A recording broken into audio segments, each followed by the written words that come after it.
So to remove this capacitor, the very first thing that we're going to do is add fresh solder from your own stash to each of those contacts.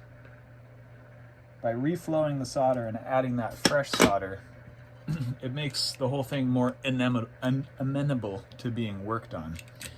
I often tend to just like to go ahead and get the capacitor out one leg at a time if I have good access. One leg as much as it can, other leg as much as it can, and before you know it, you've got it. And now let's hit it with the desoldering pump. And my biggest tip for people that are new to any kind of soldering or desoldering work is that solder is partly lead, and that makes it very heavy.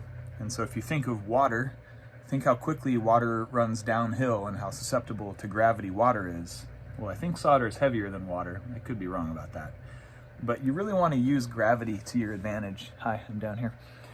And so that's why you don't want to desolder like this. Gravity is going to pull it away from your gun, and the air is going to have a harder time pulling it up into the chamber.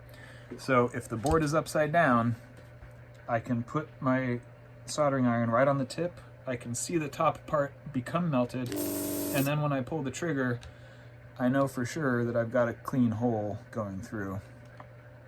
So again, using gravity to my advantage, heating up from the underside, watching the top to become molten, pulling the trigger, and I often like to give it a little wiggle or a little walk, because that allows air to escape in through the sides and help force that solder up into your desoldering pump.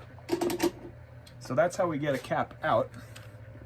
And then when you want to put the cap in, the process is reversed.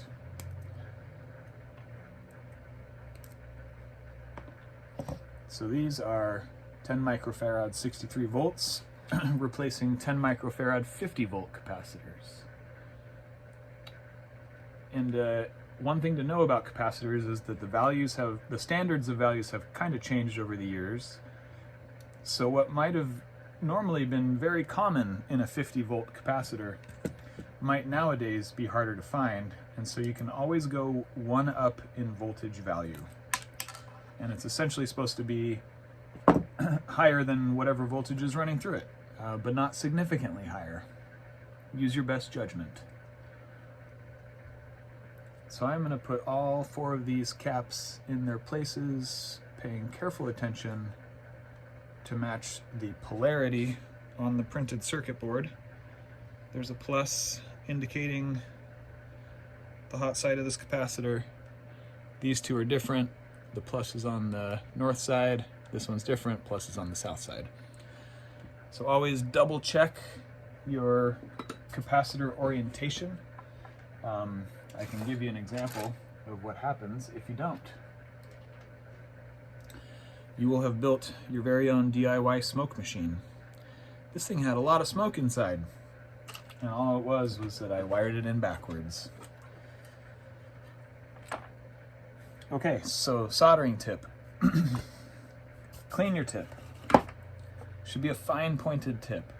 I like to work pretty hot and pretty fast, so my machine is set at about 675. I'm going to always have fresh solder on the tip of the iron.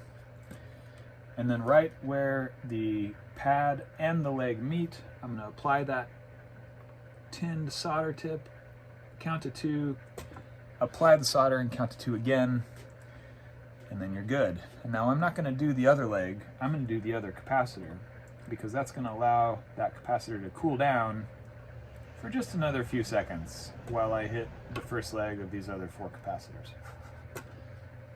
It's always important to use a fume extractor, whether it's manual or the automatic kind. I have heard that you don't want to blow on your work as you're soldering, so be careful about blowing on the work, but I do suggest that as you work, just keep those fumes headed away from you. It's good for your yogi breath too, you know?